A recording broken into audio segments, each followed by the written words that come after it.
At ito na nga, nagising tayo ng maaga para magsimba sa Quiapo Church. Ayan, pinapainit ko lang muna yung motor.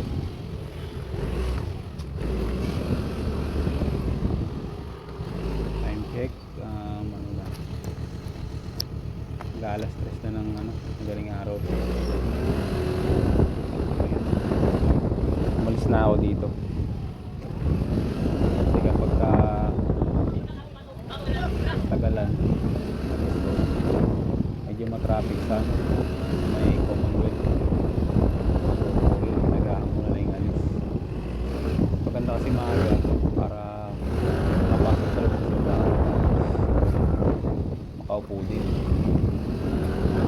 Then medyo inayos ko muna yung cellphone sa camera. Ang gamit ko nga pala dito lang, cellphone lang, kaya medyo malaki yung sakop ng screen. So kasi nabibila ng battery yung GoPro. So ayan, tapos na ako ulit.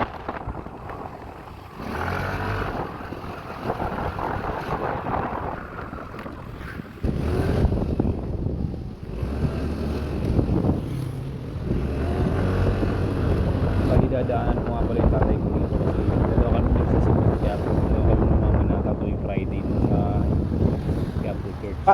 Medyo kanina pa ata siya dito naghihintay. Maaga dumating si Papa dito, bali hinintay niya na lang ako. Hindi ko na siya dinaanan sa bahay, hindi ko kayo makikita. Medyo malayo.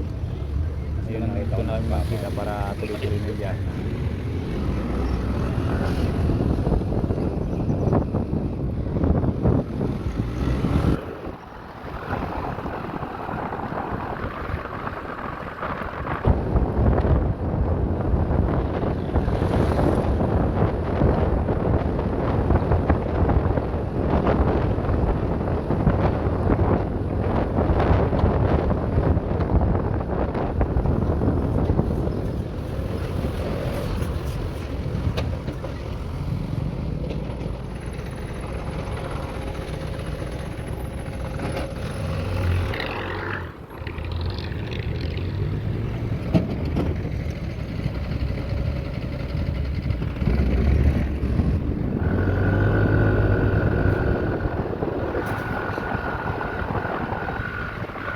Sarap talaga ng bagal ng daling araw.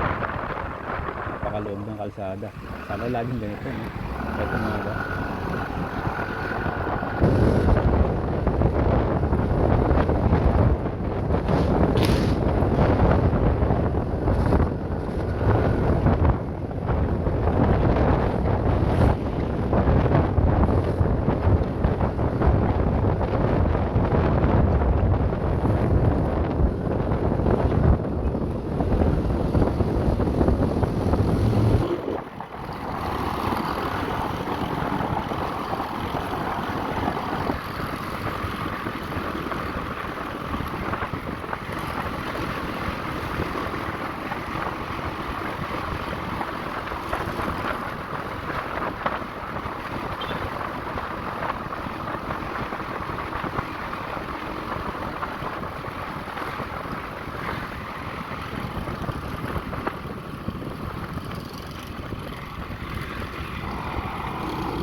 Naghahanap lang muna akong mapaparkingan. So dito tayo magparking sa may bandang unahan. Dito madalas magparking.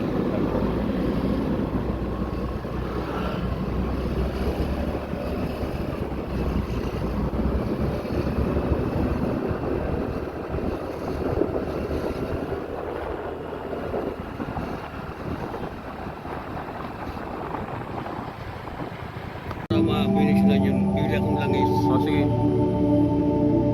Ayun, buti maaga kami nakarating. Hindi pa nagsisimula yung misa. Bali bumili muna ng langis si Papa para sa nanay ko. Hinintay ko muna siya dito bago kami pumasok sa loob ng simbahan.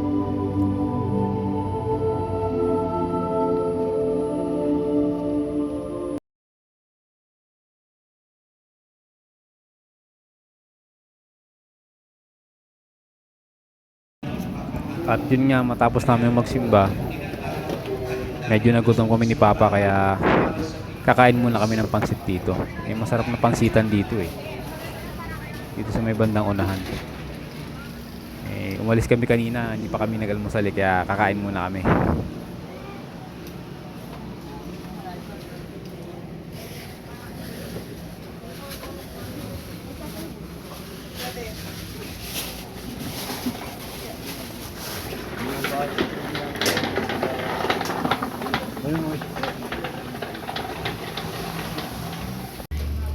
Ito nga pala yung sinasabi kong masarap na pansit dito. Kain tayo!